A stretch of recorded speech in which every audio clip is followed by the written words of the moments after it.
Section 6, the summary.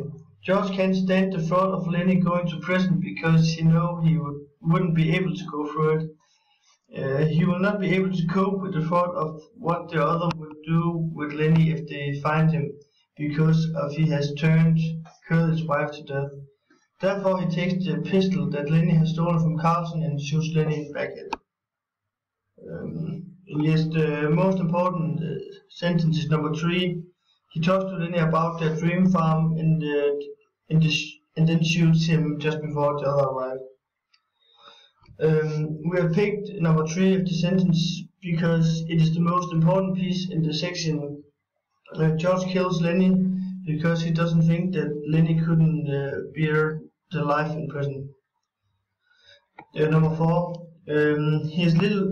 He is first a little proud of himself because he remembered to meet George at the pool if there was to be any troubles.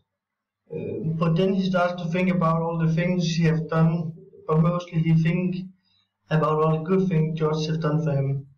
And then he have never given anything back, and that makes him very upset.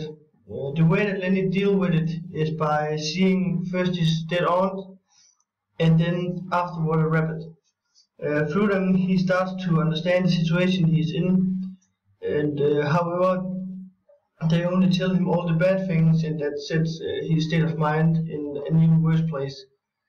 He ends out at a point where he did not think that George would come, but just at the moment George showed up. Number 5. Lenny's state of mind is far from normal. He thinks he's talking to his aunt, and afterwards he talks to a rabbit. This might be a sort of panic attack. Number 6. Not until the end he hears Aunt Clara's voice in his head, which he does because she knew that George always were there for him. And Lenny sees his aunt in some way because her voice speaks to Lenny, in some way because he feels he is like abandoned George. Number 7. He tries to calm Lenny by talking about their dream farm because he knows that it makes Lenny happy.